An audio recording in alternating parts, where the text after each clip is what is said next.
Hello, readers by eyes and by ears. This is Mari Chan, and welcome back to my YouTube channel.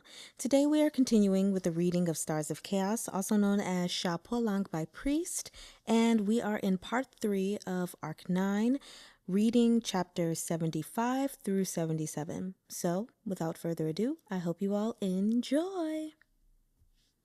Chapter 75 Love Letter. Shun Yi was bringing up the rear as ordered when he heard the explosion. He looked back and nearly spat out his lungs in terror. His knee-jerk response was to charge over at once, but General Shun had experienced the ebb and flow of life on the border for too long. He was no longer that impulsive young Lingshu scholar of years past. With the first sway of his majestic steed's hand, Shun Yi snapped back to his senses. Tightening his grip on the reins, he pursed his lips and issued a lengthy whistle. "Black steeds, hold your position. Black Hawks, observe the enemy's movements and relay my orders." But before he could finish, another Black Hawk scout alighted before him. "Report for the Marshal." "Hold it. The Marshal is occupied right now." Shun Yi stopped the soldier. "What happened?" "You can report to me first." The Black Hawk scout responded immediately. "General Shun, after retreating back to their respective borders, the 16 kingdoms of the western regions have reorganized their troops and gathered their last 18 war chariots.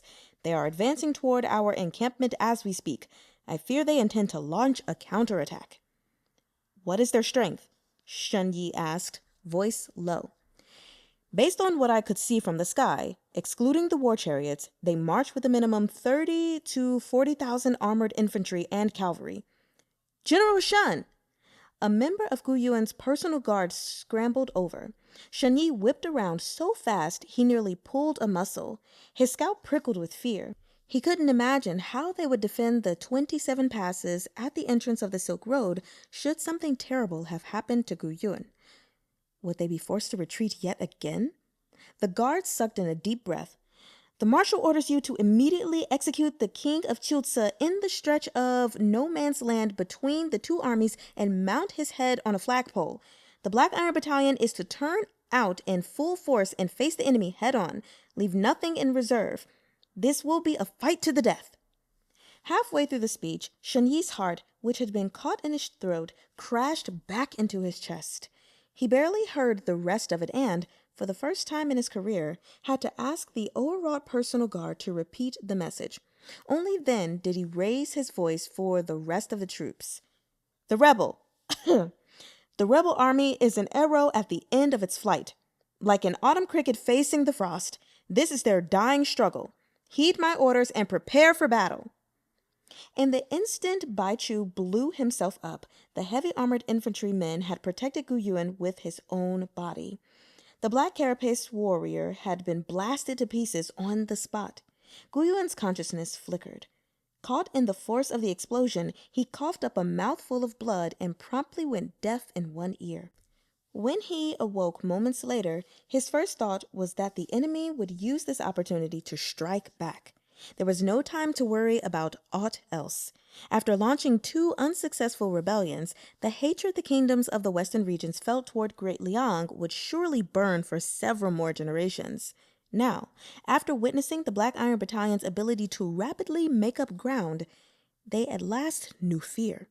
This would very likely be their last stand. When a terrified He Zhonghui dragged Gu Yuan from the wreckage, half his body was covered in blood. Some his own, some belonging to the black carapace. In the blink of an eye, every hidden reserve of strength lying dormant in his body seemed to erupt, and countless thoughts swirled through his mind. Gu Yuan grabbed He Ronghui by the elbow and relayed his orders. Kill their prisoner and meet the enemy with everything they had.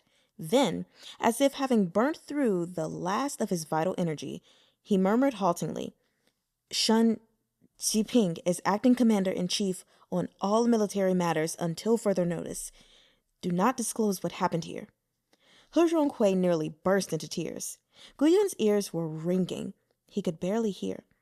"Suppress the news," he mumbled. "Anyone who dares breathe a single word of what happened here today will be court-martialed. Summon Miss Chun from the field hospital." Gu Yuan's chest seized with a sharp spasm of pain. He'd barely recovered from his previous injuries, and now there was a fresh splash of color on top of the tapestry of old hurts. Darkness flickered at the edges of his vision. Yet he continued to fret. Wait!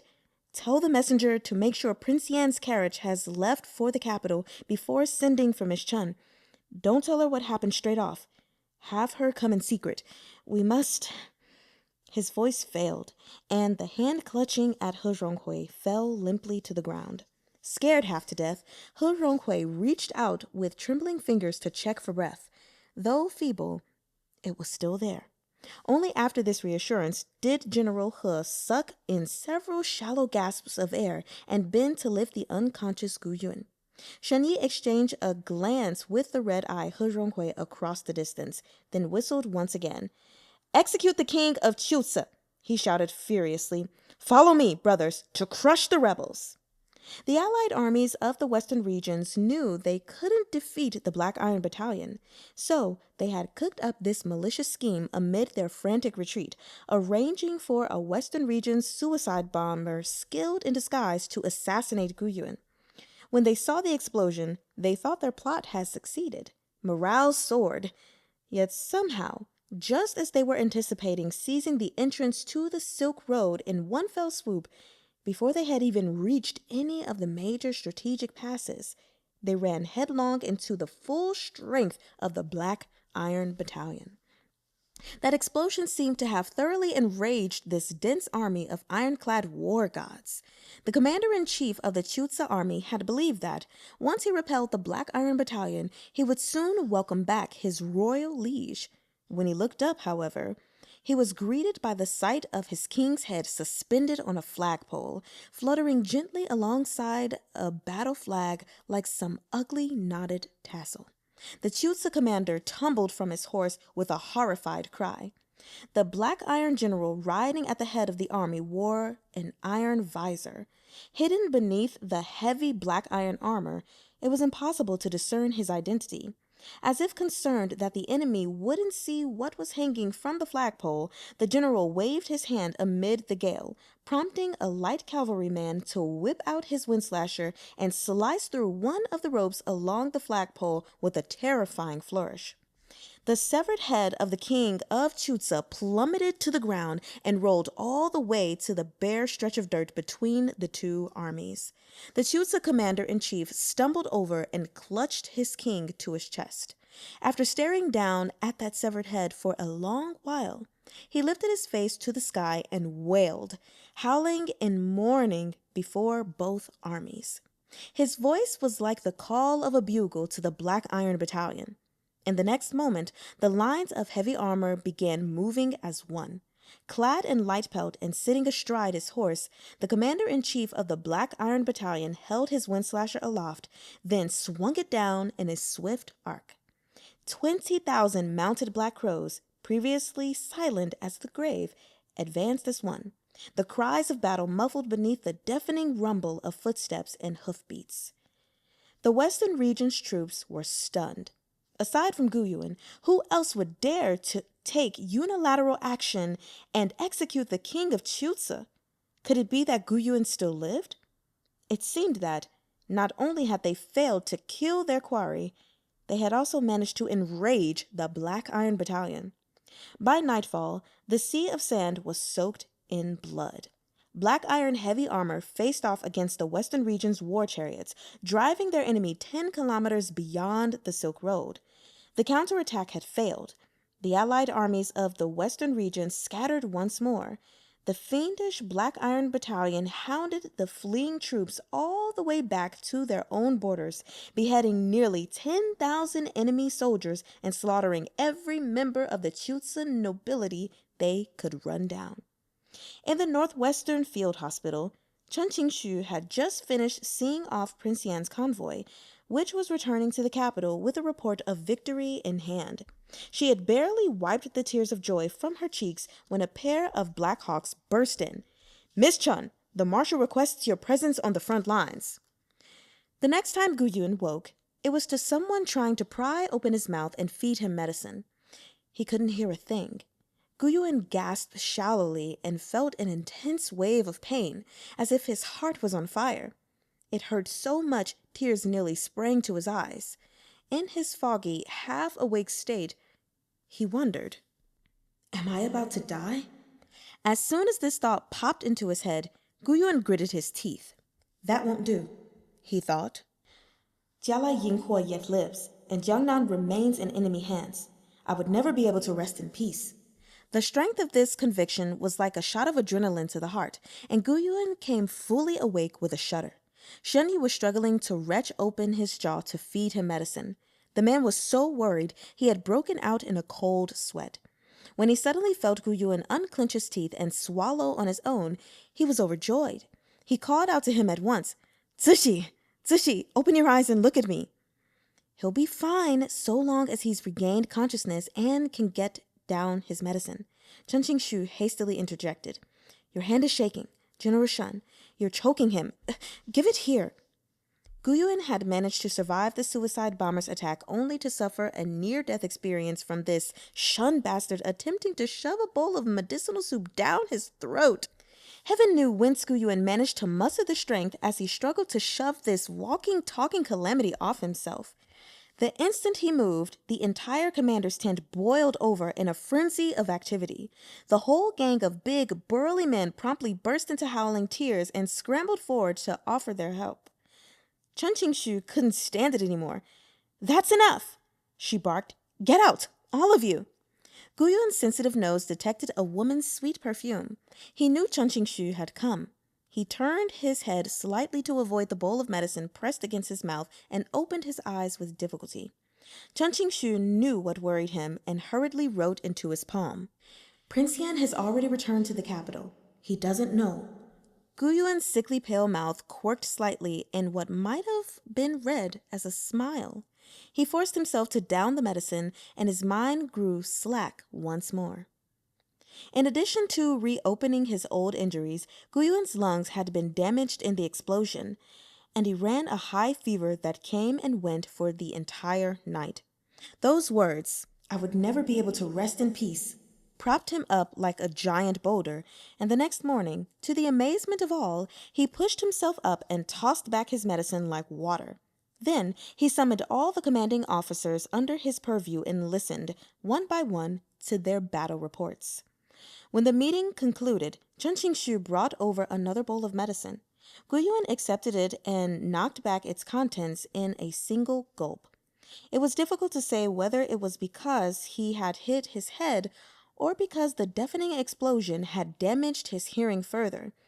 But his ears, already reliant on medication, were still ringing after all this time. After setting down the empty bowl, the first words out of Guyuan's mouth were, "When did Prince Yan leave?" Chen Qingshu was as succinct as ever. "The morning of the 3rd. Guyuan breathed a sigh of relief. He was confident that he had the front lines in the western regions entirely under his control. So long as Chang'an was already gone, there was no way a word of what had transpired here would find its way back to the capital. With this, Guyuan could finally lay both his public and private concerns to rest. He automatically categorized this incident as a false alarm and turned toward Chen Qingshu with a smile. "I've gotten a bit carried away recently," he said ruefully. "I committed a momentary oversight and made a spectacle of myself. I'm terribly sorry you've had to witness such an embarrassing scene." Chen Qingshu didn't return his smile. She pulled the chair over and sat, assuming a position that indicated she intended to speak at length. "My lord, there's something I must tell you." There were some doctors who were easily angered and frustrated. If a patient refused to cooperate, they would fly off the handle in rage. Then there were those doctors who regarded their patients like sheep let out to pasture. If you sought them out, they would treat you. If you refused to accept it, then they'd leave it at that. They wouldn't force you into anything. Whether you underwent this or that treatment, whether you lived or died, the choice was yours. Chen Qingshu clearly belonged to the latter category.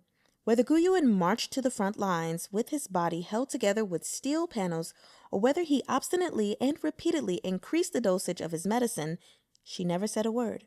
She rarely regarded him with such solemnity. Please go ahead, Miss Chun, Gu Yun said. After a moment's deliberation, Chun Qing-shu finally began. There is not a part of the human body that works in isolation. Our eyes and ears are both connected to our internal organs. The long-term effects of the Marquis's encounter with poison as a child have lingered to this day. Furthermore, you have repeatedly suffered serious injury over the course of the current campaign, resulting in trauma to your 5 viscera. Now that the rebellion in the western regions has been quelled, it is my professional opinion that it would be best if the marshal took this opportunity to escort the war prisoners back to the capital to convalesce for some time. Otherwise, Gu Yun grasped her meaning at once. Otherwise, there will come a day when I will be beyond the help of any miracle cure. Is that it? Chun Qing-shu's expression remained unchanged as she nodded. I'm sure the Marquis is well aware of the state of his own body. Gu Yun hummed in response, then lapsed into a long silence. When a person was still in their 20s or 30s, it was difficult to feel things like old age and illness brought on by the passage of time. Young people rarely took their occasional bouts of indisposition seriously. Absent direct personal experience, others' well wishes for good health and similar exhortations became nothing more than unheeded advice, in one ear and out the other. After all, there were far too many concerns that took precedence over concern for their mortal flesh. Fame and fortune, loyalty and righteousness, home and country, duty and responsibility, even love, hatred, sentiment, and regret. Gu Yun was no exception. He'd always imagined that he was destined to be buried in the borderlands, that he would become a sacrifice of the nation. He regarded himself as a bundle of fireworks. By the time he fizzled out, he would have successfully upheld the Gu family's reputation for devotion and sacrifice. But when it had truly come down to it, Chang'e had appeared out of thin air and, with a slap of his hand, sent Gu Yun's plans spinning away from their original trajectory. Gu Yun couldn't help but indulge in wild fantasies and yearn for more. After wearing himself down for the sake of the nation, he wanted to give what remained of his hale and hearty years to Chang'e. If Gu Yun died early, Chang'e would have to bear that northern barbarian woman's vicious curse alone. What would happen to him in the future? If there came a day when the Wu'erge flared up and he really... Who would come look after him? Who would care for him? Chun Qing-shu wasn't skilled with words, so she had been worried her clumsy tongue wouldn't sway Gu Yun. She hadn't expected that, before she could even finish outlining her main points, Gu Yun would respond. I understand. Thank you very much. I'll thank you for your trouble in the future as well, Miss Chun. An extended convalescence might not be possible for me right now, but so long as I don't have to enter the palace to meet with His Majesty and there are no more urgent crises on the border, I'll do all I can to refrain from using that medicine. How does that sound? Chun Qing-shu was startled. Quite suddenly, she found that Gu Yun seemed to have changed. In Gu Yun's hands, the 3rd generation of the Black Iron Battalion had become a monolithic whole. When he gave an order, he demanded strict compliance, and his every word was regarded as law. Thus, because Gu Yun had commanded that the news of what transpired on the Silk Road be suppressed, the report the capital received was of the great victory on the northwestern border and nothing more. Master Feng Han wept on the floor of the imperial court as he listened to the military dispatch. The country erupted in excitement. Even when Gu Yun later submitted a memorial begging forgiveness and describing his unauthorized execution of the king of Chutsa, it seemed a trifling matter. Besides, who didn't know of Gu Yun's beastliness? His vicious strong-arming on the battlefield was hardly news. Li Feng himself felt that this indeed seemed entirely in line with his character. Only Chang'e frowned when the apology memorial arrived at the Grand Council. Though he couldn't explain why, he felt that there was something hidden between the lines. But before he could ponder it further, the Black Hawk special envoy who delivered the memorial pulled out a second envelope. Your Highness, I have a personal letter to you from the Marquis. The last time Gu Yun wrote him a personal letter was back in the early years of his development to the Silk Road. He'd penned a grand total of 2 letters. one of which had been ghostwritten by Shanyi. Changgung's self-restraint was second to none. He calmly accepted the letter and expressed his thanks. The instant the special envoy was out of the door, however, Changgung dismissed the pair of young eunuchs attending to him and opened the letter with desperate impatience. His hands were nimble to begin with, and he handled the letter with such care that, even after he unsealed it, the envelope remained so pristinely intact it could have been reused. The first thing that fell out was a tiny sprig of pressed apricot blossoms. It was as though Gu Yuan had been possessed by the spirit of Shanyi. He wrote extensively about every sort of thing, regardless of importance. This barbed tongue held nothing back as he maligned the allied armies of the western regions, describing the way the enemy troops pissed their pants in terror so vividly Changgung could practically see it. Had there been anyone else in the office of the Grand Council just then, they would have been terribly alarmed. When had anyone ever seen the mild-mannered Prince Yan sit down at his desk piled high with official documents and laugh with such abandon? At the end of his letter, Gu Yuan wrote, "A stand of apricot trees was growing at the entrance of the pass.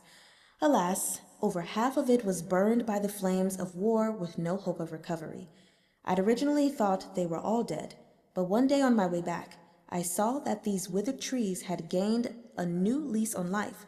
Tender flower buds had sprouted from the ashes, pitiful and lovely. There's no shortage of killjoys in the army. Waxing poetic to soldiers about blooming flowers is to cast pearls before swine.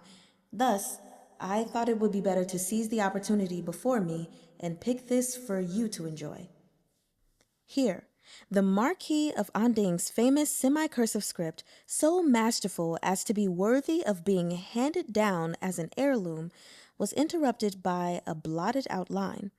Changgung vaguely made out the words, "I hope that in early spring next year, I'll be able to pick some plum blossoms from the Marquis estate." But perhaps he felt it would be inauspicious to speak of the future. Thus, he had crossed it out and signed off with a self-assured flourish. Whether it was intentional or a coincidence, who could say? But next to his signature, there was the faint impression of a flowering branch cutting gracefully across the character Gu. Just looking at that flower-embossed character, Changgung could feel a subtle fragrance assaulting his senses. It was elegant beyond compare. Changgung was overwhelmed by the ardor simmering beneath Gu Yuan's restrained exterior. However crude and thoughtless these aristocratic noble sons appeared ordinarily, they were all practiced in the art of sentimental verse and similar tricks. Which of them didn't have a handful of precious wooing techniques up their sleeve?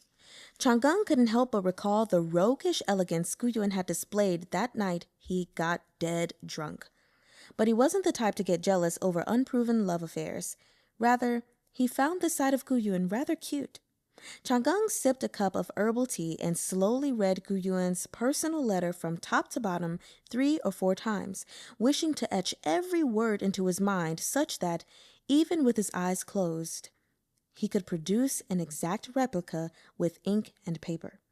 Only when he was satisfied did he place the letter and pressed flowers into that leather sachet he kept on his person at all times.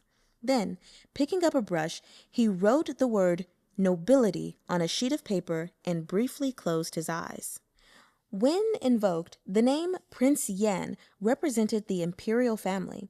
With the nation in crisis, the interests of the nobles and the throne were in an unprecedented state of unanimity. So long as Changgung did not overstep the bounds of propriety, no blind fool would jump out to make life difficult for him. Already, many wealthy noble families had gone so far as to express wholehearted support for the war beacon tickets and even invest in the endeavor themselves. But what came next? The moment the nation began its recovery efforts on the borders, it would mean huge sums of military spending. Meanwhile, refugees continued to cross the Yangtze River in a steady stream. The entire populace within Great Liang's borders was in a state of heightened anxiety, and many were idle, without work or purpose. The small cushion of emergency funding raised by the war beacon tickets would be exhausted all too soon, and the imperial court couldn't subsist indefinitely on borrowed money. Bold reform, agricultural, tax, civil, commercial, was of critical importance, but to tamper with any of these spheres now would cause irreparable damage. When the time came to act, every single noble official of the court would become his enemy. Changung's warm smile cooled as he struck out the word nobility with a light flick of his weasel hair brush. In the glow of the lamplight, the young prince's profile was terribly handsome, but also terribly ruthless. Whether it was Master Feng Han, Gupeng Xiao, Miss Chun, even Gu Yuan, all of them seemed to imagine that the person who lifted the rafters of the nation could gently lay down his burden and walk away with a sweep of his sleeves once construction was complete. But how could that be?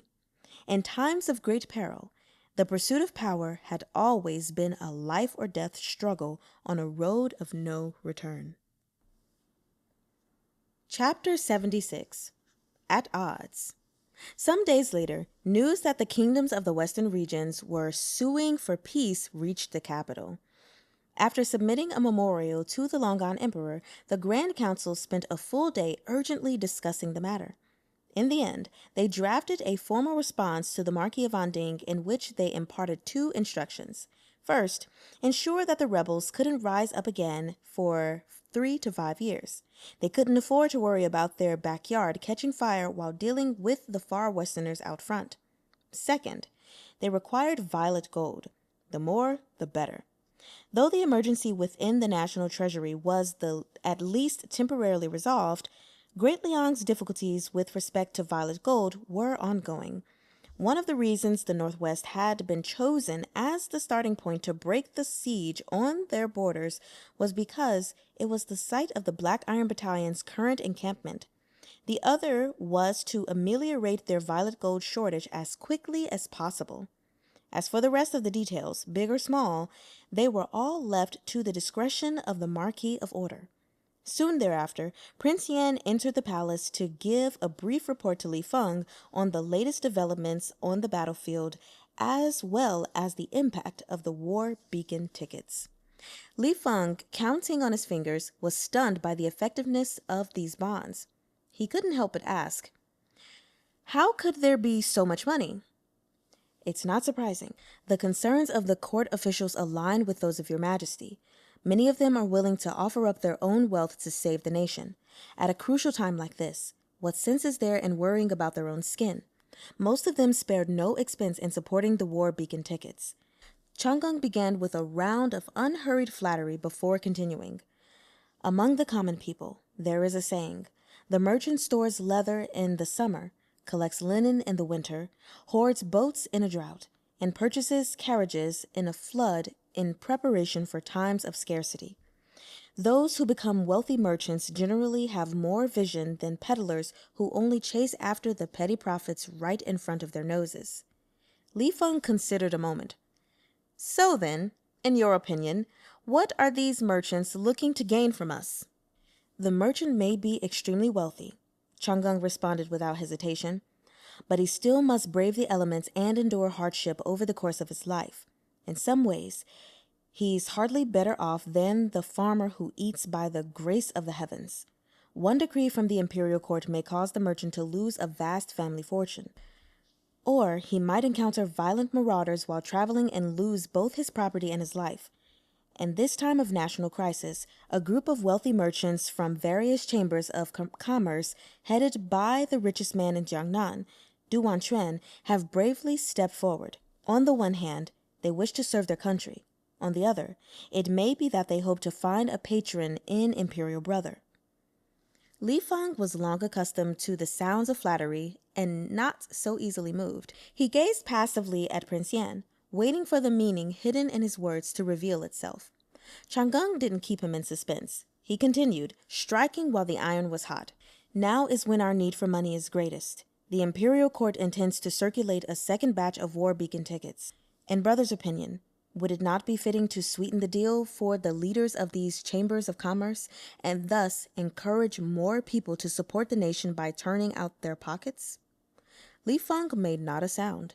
He regarded Chang Gung with an odd look in his eyes. Sincerity was a time-sensitive quality that came with an expiration date. Here was a prime example. During the capital siege, racked with grief, indignation, and guilt, the long-gone emperor had wished dearly to knock his head against the late emperor's mausoleum and die. At the time, he had sincerely intended to pass the throne to Chang Gung. Likewise, now that the situation had stabilized, the way Li Feng viewed Chang Gung had slowly shifted. This change in perspective was also wholly sincere. Prince Yan, Li Min, was yet in his early 20s. In an ordinary household, he would still be considered a young lad just beginning to learn how to support the family. Yet, in a short half-year, he had single-handedly diffused the crisis in Great Liang. Now, as Li Feng looked upon this young man with splendid future prospects, standing steady and self-possessed in the warm pavilion, he felt unspeakably envious. Consider the current occupant of the throne. In the few years since his ascension, he'd already had his hands full dealing with 2 successive rebellions. Then there was the absurdity of the Northern Camp Mutiny, and finally, even the foreigners had tried to get in on the action, invading the country and forcing countless citizens from their homes. The nation had hit rock bottom, yet the tide had begun to turn the moment Prince Yan took control of the Grand Council. How was Li Feng to feel? And how would historians view this period 100 years hence? Li Feng had absolutely no desire to know. Most importantly, Li Min, his 4th imperial brother, was still so very young. A heavy gloom settled over Li Feng's heart, and his manner turned cold. "All lands under heaven are the territory of the sovereign," he said evenly. "As citizens of Great Liang, is it not their duty to sacrifice their family fortune for the sake of the country and its people? They want us to promise them certain benefits. If we do so, are we not condoning the buying and selling of official posts? Whatever next?" Chang Gung was a skilled reader of body language. A brief meeting of eyes was enough for him to divine the reason for the emperor's sudden antipathy. Though he sneered inwardly, outwardly he adopted a heartfelt expression of astonishment and confusion. "Your Majesty, enough!" Li Feng interrupted impatiently. "Let the ministers of revenue and rights determine an appropriate reward for these socially conscious civilian merchants. Anything is fine so long as they do not overstep the bounds of reason in honoring their service." Chang Gung affected a sulky expression. After a long silence, and seemingly with great reluctance, he finally responded in the affirmative. Li Feng glanced at him. Then, with pointed nonchalance, he said, "Wei Shu, the Minister of Personnel, is getting on in years. It rained last night, and when he rose early this morning to hurry to court, he took a fall in his home and broke his leg.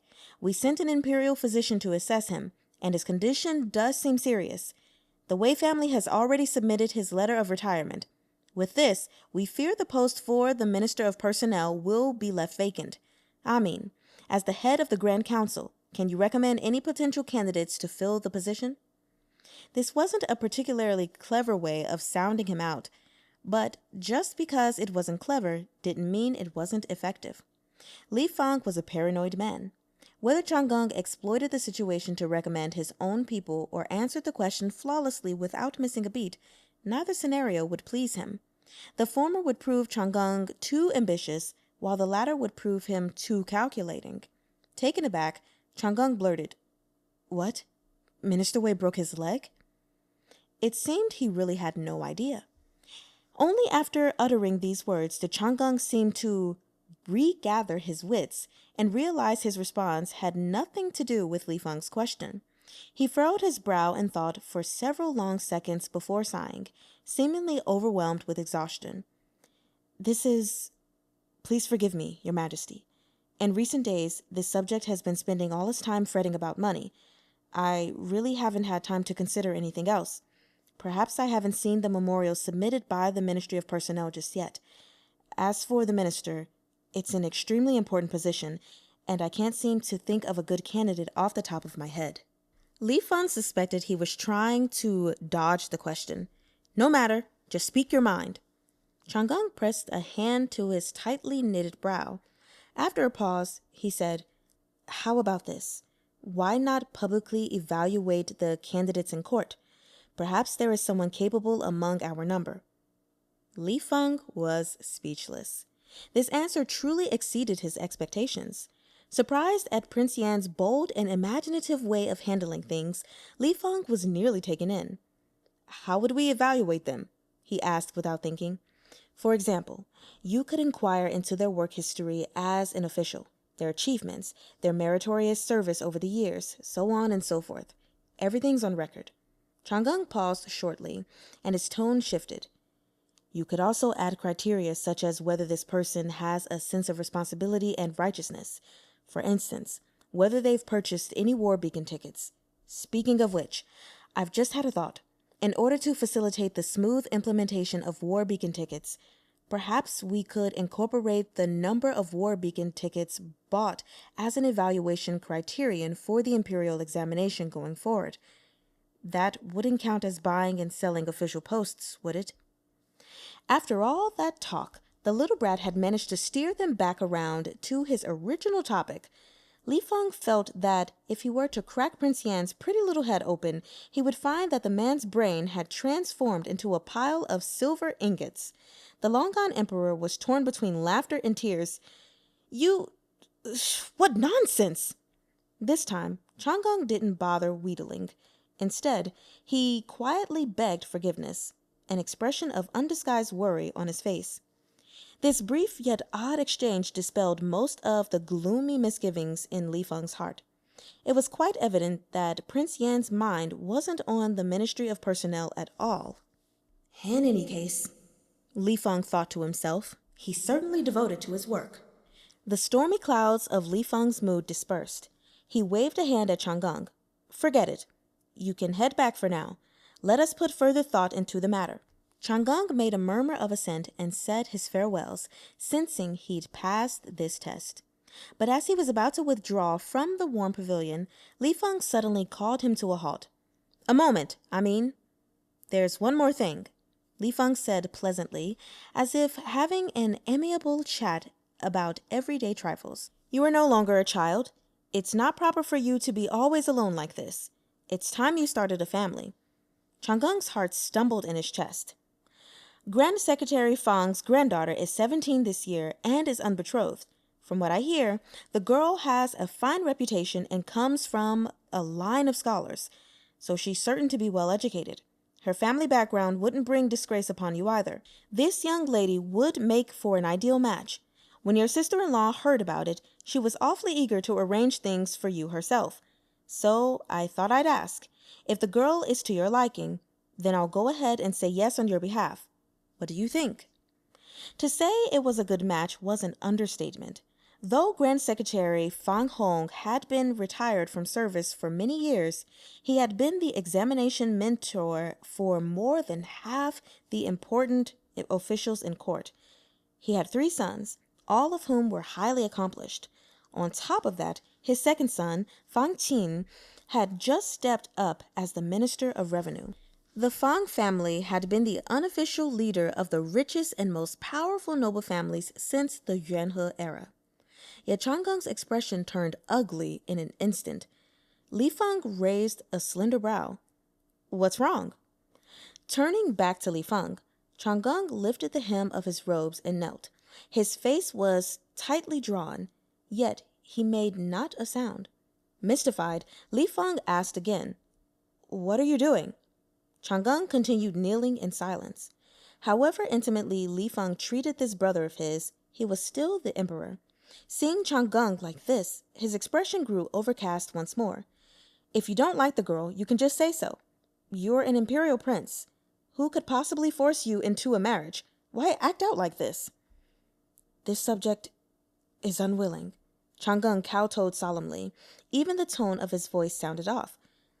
"The wife of one's elder brother must be respected like one's mother.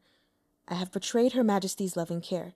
Please punish me for this transgression, brother." Li Feng frowned. Why? Have you heard something bad about the girl? Or is there someone else in your heart? There are no outsiders here. There's no need to censor yourself. Go on, speak. Changgung's eyes darted around the warm pavilion, but he refused to utter a sound. The rims of his eyes turned faintly red. Of course, Li Feng wasn't asking for the sake of finding Prince Yan a good match. In truth, he had absolutely no wish to see the Feng family form a marriage alliance with the fourth prince. The reason he'd so innocently raised this topic was because he wasn't done testing Changgung's loyalty. Still, he hadn't expected such an extreme reaction. His curiosity was piqued. He dismissed his attendants with a wave of his hand, instructing them to wait for his summons outside. Once the two brothers were the only remaining souls in the warm pavilion, Li Feng asked, "Now, can you talk?" Changgung bowed deeply once again, but in lieu of speaking, he began to slowly loosen the collar of his court robes. Startled, Li Feng rose to his feet. This... Prince Yan's young chest was covered with old scars. The most shocking was a burn scar beside his throat. It was very thin, like a lash mark left by a fiery stick. "Please forgive my breach of etiquette before the throne, brother," Changgung said quietly. There was a barely discernible tremor in his voice. Once his initial alarm passed, Li Feng understood immediately. After a long minute of dumbstruck silence, he softened his tone and asked quietly, "Is this that barbarian woman's doing?" Changgung's face was pale. He reached up and gathered his loose robes back together. The fingers with which he had drawn his bow atop the capital ramparts and later shot the leader of the Dongying scoundrels dead were trembling violently. He lowered his lashes. It is the coward's way to view the entire world with distrust on account of the actions of a single individual, but... He gritted his teeth, his voice faltering. When he continued, it was with difficulty. "Miss Fang is pure of heart and elegant in nature. She deserves to marry someone who can support her over the course of a lifetime. I possess a strange temperament and cannot abide close physical proximity with another. As for marriage, it would be best if brother never brought this matter up again." Li Feng was stunned. "This is preposterous. You're a prince of the first rank. How can you possibly remain unmarried?" "Then perhaps it would be better if your majesty revoked my title of nobility and allowed me to wander the world in the company of mountain monks." Li Feng was dumbstruck. This Prince Yan seemed like a magnanimous, erudite, and sensible man, but in reality, he was given to tantrums. When he lost his temper, he wasn't violent like a howling storm throwing cups and bowls. Rather, he uttered just one sentence. "Find someone else. I quit." This infuriated Li Feng to no end. But what could he do? After venting his imperial temper, he told Prince Yan to get the hell out. Prince Yan raised no objections and, indeed, got the hell out. A palace attendant with discerning eyes trotted eagerly up to Changgung. "Your Highness, are you returning to the Grand Council?" Prince Yan barely went home twice a month. He practically lived in the office of the Grand Council. Today, however, Changgung paused briefly and stared, blank-eyed, into the distance, seemingly lost in thought. The attendant dared not disturb him. He hovered on the sidelines, trying not to breathe too loudly. "No," Changgung said in a low voice. "I'm going home." No one, not even Gu Yuan, had ever seen the scars on his body before. He'd always considered them evidence of an untouchable period of time in his life. Never had he expected that they would one day become instrumental in putting off dealing with Li Feng. The horse-drawn carriage trundled over the wide flagstone roads that crisscrossed the capital. Changgung, who had been resting his eyes in meditation, blinked them back open. One day, things would truly get out of hand. One day, he would become even more ruthless than he was right now. Yet he didn't feel upset at the prospect. This was the road he had chosen to walk, one step at a time. He had made his decision long ago. There was nothing to regret. He made his way back to the cold and cheerless Marquis estate. Without disturbing or consulting anyone, Changgung slipped into Gu Yuan's clean and simple bedroom and lay down on the bed. When he closed his eyes, It seemed to him that the blanket still carried the subtle fragrance of medicine. Over half a month later, after interminable rounds of wrangling and debate, the long-gone emperor finally rejected Prince Yan's absurd proposal to confer titles of nobility upon buyers of the first batch of war beacon tickets based on the size of their monetary investment. Instead, he promised the various chambers of commerce that, once the situation had stabilized, the national government would establish trade routes guarded by the military against bandits and thieves. When the time came, those who had purchased war beacon tickets could use them to directly qualify for membership with the participating chambers of commerce without any additional fees. A month after that, another shocking development came in the form of a new decree. Implemented with a top-down approach, it declared war beacon tickets a significant component of civil servant examinations. A heretofore unseen blade slowly bared itself. The instant this decree was revealed, a shockwave reverberated throughout the nation. Great Liang's imperial court did not treat its officials poorly, nor were officials' salaries particularly low. However, the exchange of favors on which the word of officialdom relied was extraordinarily costly. This had particularly been so during the reign of the late Yuanhe emperor. The nation's strength had reached an unprecedented zenith for several years thanks to the iron-blooded exploits of Emperor Wu. The extravagance had long become the rule rather than the exception. Now, by encouraging officials to buy war beacon tickets to pad their future prospects, was the court not flagrantly encouraging corruption and fraud? The borderlands caught wind of the situation within a matter of days. Zushi! Shen Yi tossed his reins to a nearby guard and barged directly into the commander's tent. He had opened his mouth to say more when he spotted the platinum-rimmed glass monocule perched on Gu Yuan's nose. With this, he knew that Gu Yuan had once again skipped his medicine. He swallowed his words back down. He knew what had gotten into him, but recently, so long as Gu Yuan wasn't in the presence of outsiders, he was reluctant to take his medicine. Perhaps he indeed intended to make peace with life as a blind and deaf man. Shen Yi raised his hands. "No need," Gu Yuan said. "Go on and speak. It'll give me a chance to practice lip reading." Shen Yi sighed. "Did you hear about the latest government reforms?"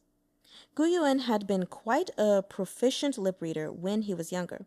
But in recent years, between his reliance on medication and the consideration of those around him in using sign language, he had grown somewhat rusty. There was nothing for it but to slowly grow accustomed again. It took Gu Yuan a while to figure out what Shen Yi was talking about. When he did, he slowly wrinkled his brow and nodded his head. "What in the world is going on with Prince Yan? If things continue like this, won't people say he's creating corrupt officials and sycophantic ministers? Even if this solves our most urgent need, what will we do in the future? This may be fine and dandy for influential noble families, but won't the scholars from humble backgrounds tear him to pieces? Plus, as the sole head of the Grand Council, he's already like a tall tree battered by the wind. A magnet for criticism and envy. Seriously!" Shen Yi's anxiety overflowed into his speech. When he was like this, his lips moved as quickly as a chick pecking rice, flapping up and down. Gu Yuan felt himself grow dizzy looking at him. He understood barely half of what Shen Yi said, but managed to catch the last bit about the tree. Finally, Shen Yi said, "How will he clean up this mess in the future?"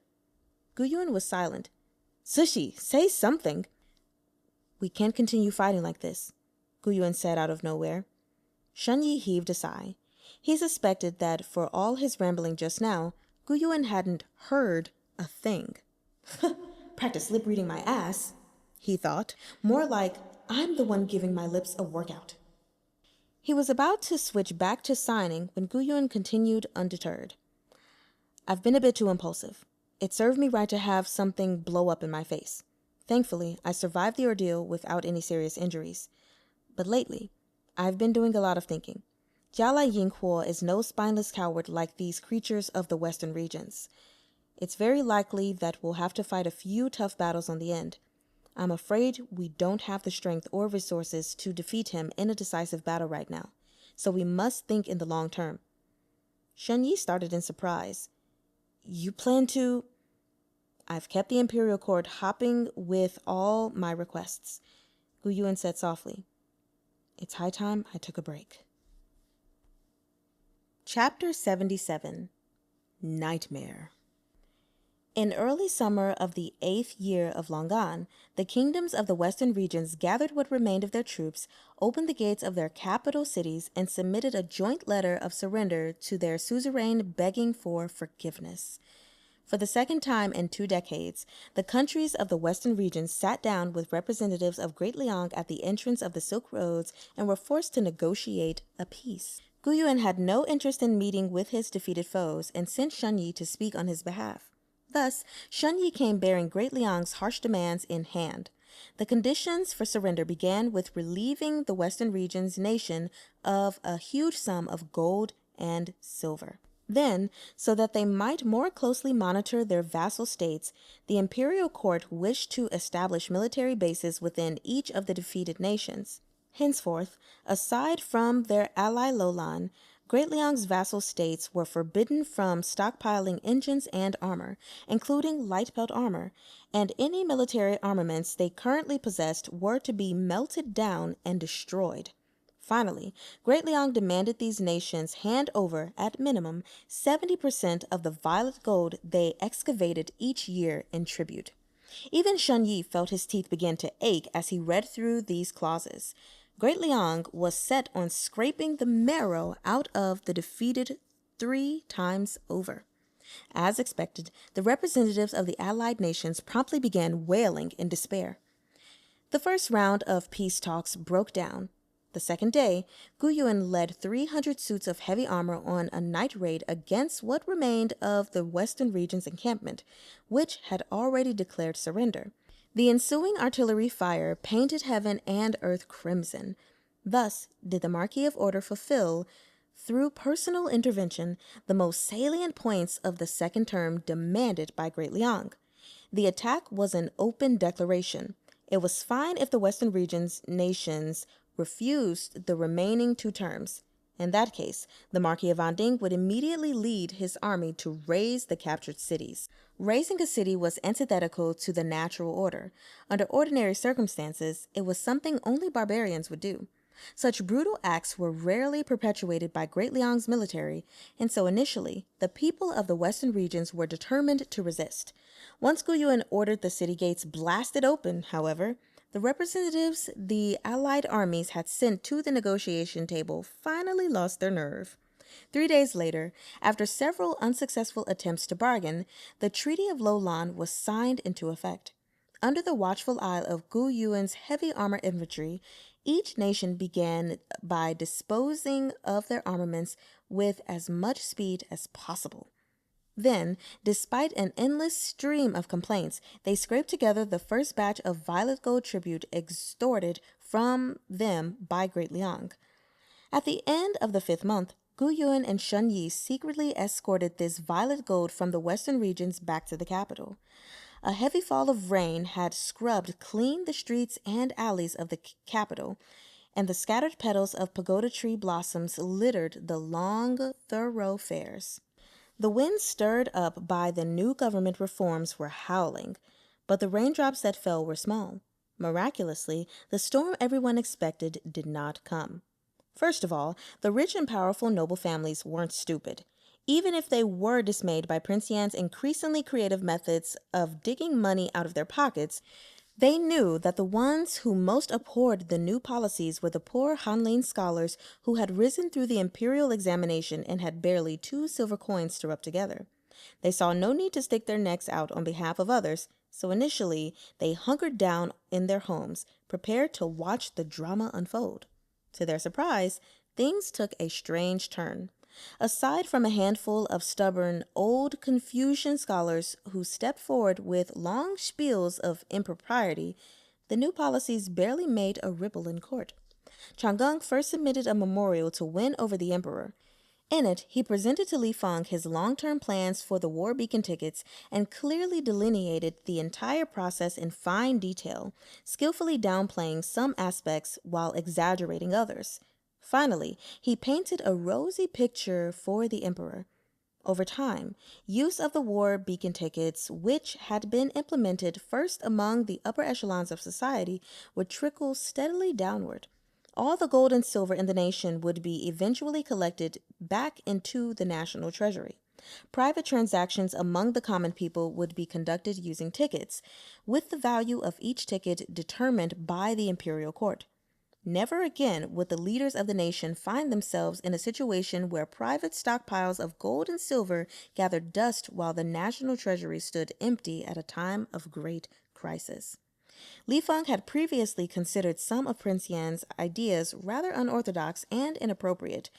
Now he realized that it wasn't so much that this person was inappropriate as he was doing his level best to trample the word propriety completely into the ground.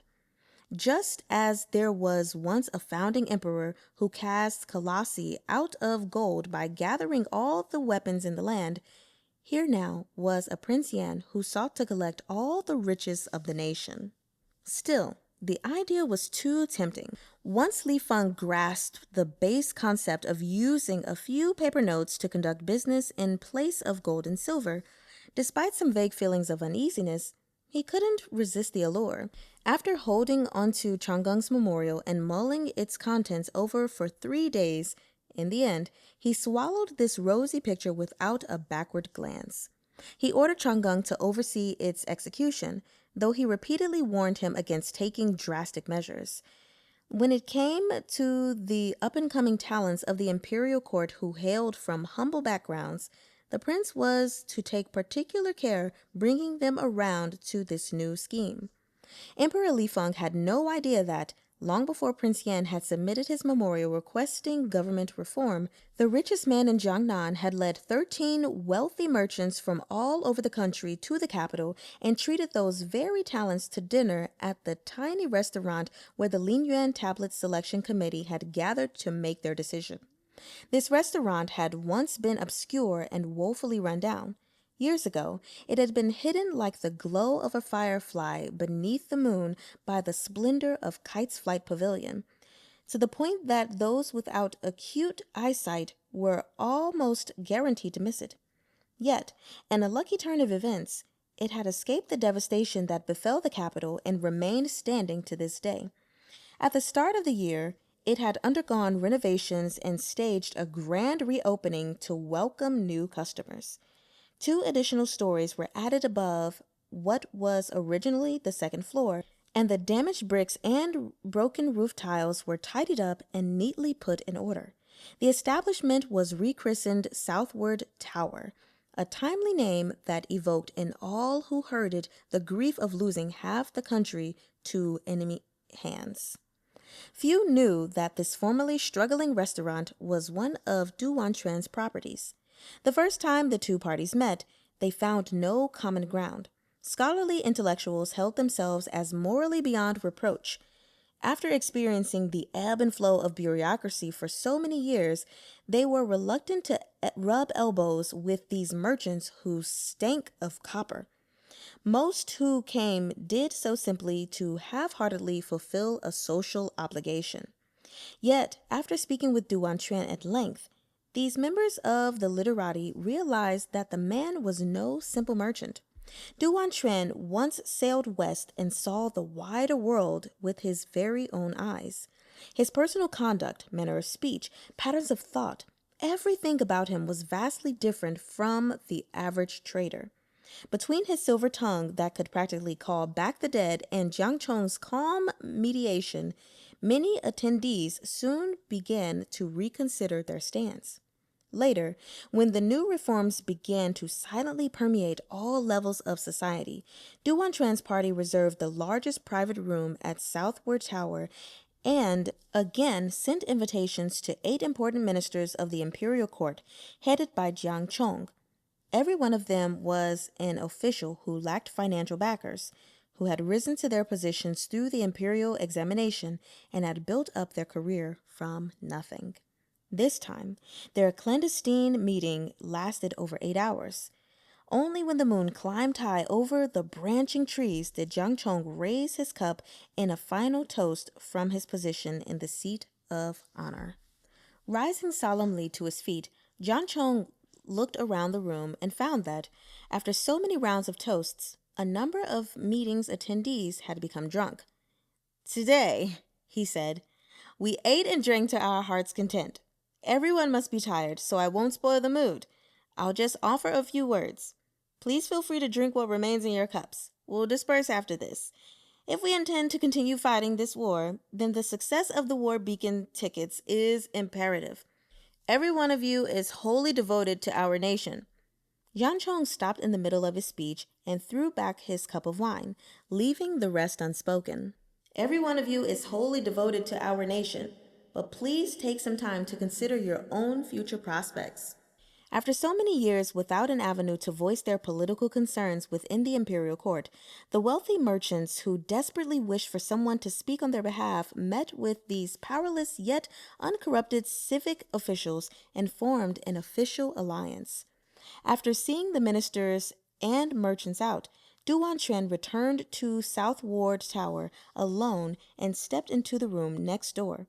No servants waited inside, and save for the dim gas lamp hanging overhead, the lights were dark.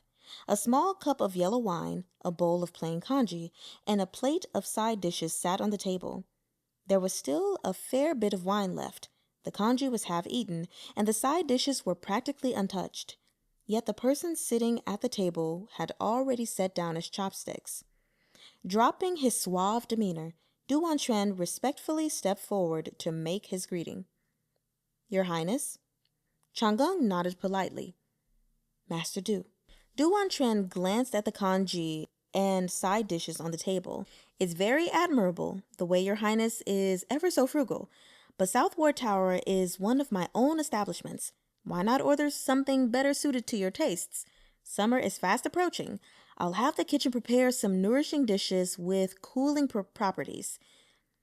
"There's really no need. These dishes suit my taste perfectly," Chang'eng said with a wave of his hand. "The success of today's event depended entirely on Master Du. I'm sorry to have troubled you so much." Du Wanquan hastily assured Chang'eng that it was hardly any trouble at all. Seeing him rise to his feet, Du Wanquan courteously picked up an umbrella. "The carriage is waiting in the rear courtyard. Please follow me, your Highness." When the monk Liao Zhen had first called for the assembly of the Lin Yuan tablet, the most reluctant member of the party had been Du Wanquan. It was true that he relied on the power the Lin Yuan pavilion wielded within civilian society to make his fortune in his early years. However, after fighting tooth and nail to build his family business, Du Wanquan would never admit how much help he'd received. Now, this organization wanted him to throw away the fruits of a lifetime of painstaking labor for the sake of some man he'd never even met. No human being would be willing to do such a thing. Yet after knowing Chang'eng for just over half a year, Du Wanquan was now the one most eager to follow at Prince Yan's heels and remain at his beck and call.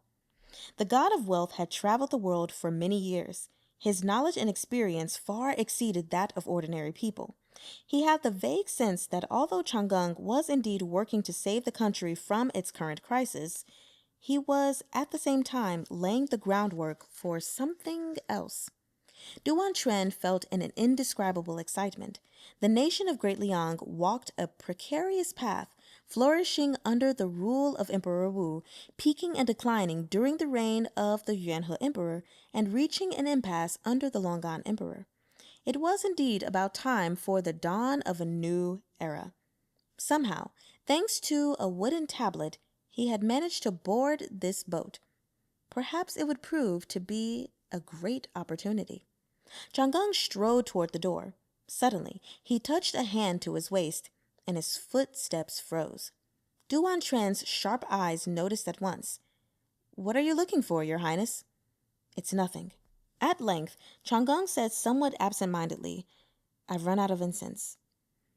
What with everything that needed his attention recently, he depleted his pacifying fragrance too quickly and hadn't had time to mix a new batch. Chang'eng sighed. He smiled at Du Wanquan. It's no matter. Please, there's no need to see me out, Master Du. Send word to Master Feng Han. Tell him that the issue he is greatly concerned about will someday be solved. Chang'eng usually abstained from drinking, but sitting in a corner and eavesdropping for over 8 hours had left him utterly exhausted. He had ordered a cup of wine, hoping to stimulate his senses, but not only did his slight tipsiness fail to help him sleep, when he went home for the night, he didn't feel drowsy at all. Chang'eng tossed and turned for hours. It was long past midnight when he finally sank into a fitful slumber. In his half-asleep state, he seemed to hear someone enter the room. He started awake, flipping over to switch on the tiny gas lamp hung at the head of the bed. Perhaps it was because of the damp from the recent heavy rains, or because it had been ages since someone last slept in this room, the gas lamp flickered erratically before sputtering out. The intruder took a seat on the little couch at the side of the room with familiar ease and laughed. What are you doing in my bed? Chang'eng was stunned. As his eyes acclimated to the darkness, he saw in what little light there was that it was Guyuan, who had returned. Didn't you say it would be another 2 days before you reached the capital? How are you back so soon? He blurted. Guyuan stretched languidly, then leaned against the arm of the couch. I missed you, so I rushed back on my own. Oh, that's so cute. They had last said goodbye on New Year's Eve. In the blink of an eye, winter had melted into spring. Now it was summer. It had been half a year since they had seen each other.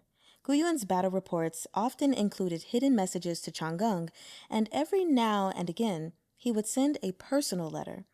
But how could splotches of ink on white paper compare to the man himself appearing before his eyes?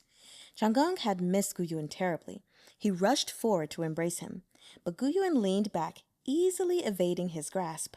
His body seemed flimsy as a slip of paper as he floated over to the window in the twinkling of an eye. The rain had stopped. Moonlight reflected quietly off the puddles outside and spilled into the room in twinning streams. Guyuan turned, backlit, and Chang'eng noticed he was wearing his ever-present light belt armor. What are you doing, pawing at me the minute you see me? Guyuan asked with a soft chuckle. I just came by to see you. Chang'eng didn't know whether to laugh or cry when he heard Guyuan's initial question. What a hypocrite, as if he wasn't the more handsy of the pair. When he heard the rest, however, his smile faded. He faintly sensed something was off. Zishi, what's wrong? Guyuan didn't respond.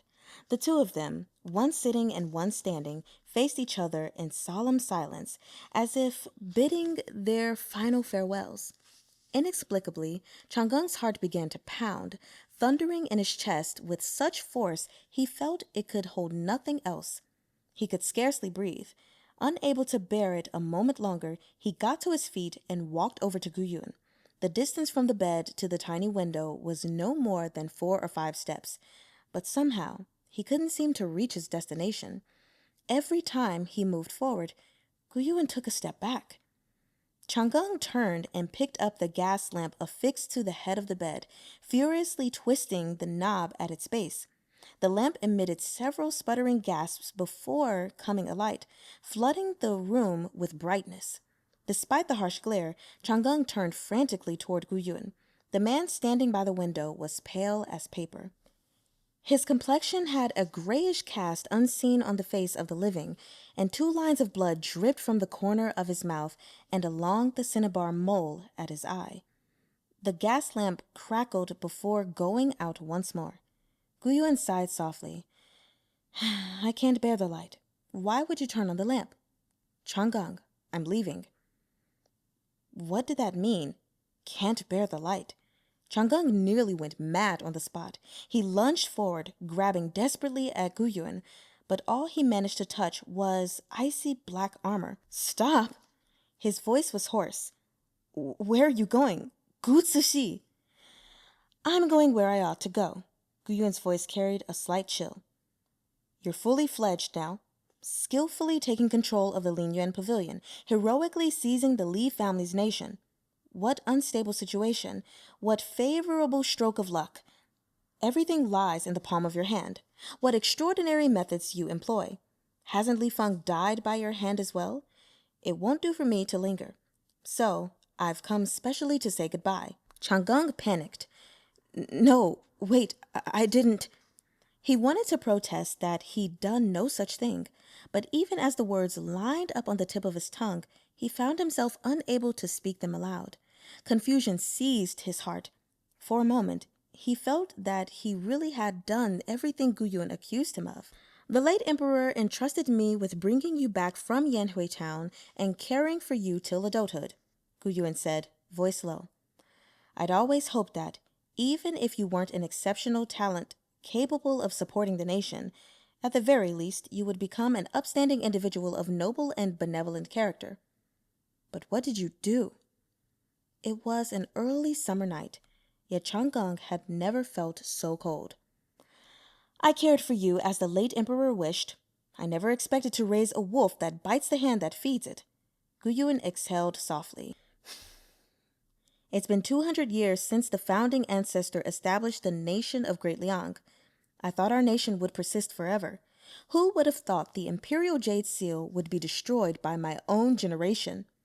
Chang'eng wanted to grab him, or maybe raise hell, screaming and shouting, but he was frozen in place. He could only watch glassy-eyed as Gu Yun turned away from him, his movements feather-light, and left him with these final words. I'm going to plead forgiveness beneath the 9 springs now. We won't meet again. He passed through the wall and vanished, leaving behind a deserted open window. Rent with grief, Chang'eng jerked awake with a panicked cry, his heart pounding like a drum. Only after several heaving breaths did he finally return to his senses. He slowly exhaled the stagnant air in his chest and belatedly realized it was all just a too vivid nightmare. Perhaps it was because of the wine he drank that his head was throbbing and his whole body was sore. Despite a night's sleep, he felt as tired as if he hadn't slept at all. Chang'eng spent several minutes attempting to ground himself. He decided he'd get a drink of water, then close his eyes in meditation for a while. But just as he pushed himself up, he noticed a dark shadow inhabiting the wooden chair by the window. The intruder's breaths were soft yet deep. Clearly, this was a martial expert. Chang'eng had been so startled by the crashing of his own heartbeat that it had taken him some time to notice their presence. Who's there? He called sharply. The intruder responded with a soft chuckle. What are you doing in my bed? There could be no greater shock than this. Chang'eng hadn't completely shaken off his nightmare to begin with. His elbows went weak, and he collapsed back onto the bed. Gu Yun's lousy bed was hard everywhere, from the bedboards to the pillow, so this was no laughing matter. The meticulous and cool-headed Prince Yan nearly blacked out when he knocked his head against the pillow. Startled, Gu Yun hurried over to the bed and helped him up. He had left Shun Yi and the rest of his personal guard behind and hurtled back 2 days ahead of schedule. He had originally planned on resting for the night before sneaking over to give Chang'eng a fright the next morning. But when he entered his room, he found his bed occupied by a certain someone. Gu Yun knew from his talk with Miss Chun that Chang'eng slept poorly. He struggled to fall asleep, and even when he managed it, he was easily startled awake. Finding him at rest, Gu Yun couldn't bear to rouse him. Where did you hit your head? Aye, let me see, Gu Yun said, flummoxed. Usurping my bed certainly is contemptible behavior, but I didn't even say anything. Why do you look like you've seen a ghost? Speak. Have you done some terrible deed behind my back? Chang'eng caught his wrist with a trembling hand. This time, he touched warm flesh and exhaled in relief. Gu Yun could see Chang'eng wasn't quite himself. Thinking some idle chat might calm him, Gu Yun began. Why haven't you asked me why I came back 2 days early? Chang'eng's face changed immediately. Gu Yun continued with his crow's beak. I missed you, so I rushed back on my own. Stop talking, Chang'eng snapped. Gu Yun faltered at the miserable desperation in his voice. Chang'eng, what's wrong? He asked cautiously. He reached for the bedside lamp. With a slight twist, the gas lamp flickered violently once, twice, then died with a popping sound. Broken. By some miraculous coincidence, in that split second, nightmare overlapped reality. Chang'e let out a hoarse cry as the dull ache in his limbs poured into his heart like a tide, transforming into 100,000 terrifying apparitions that unhinged their bloody maws and swallowed him whole. Well, that that concludes the reading of chapters 75 through 77. I don't, yeah, okay. Let's just wait to go to the next chapters. Because what? Oh my gosh. I'll see you guys next time. Well, Eineman.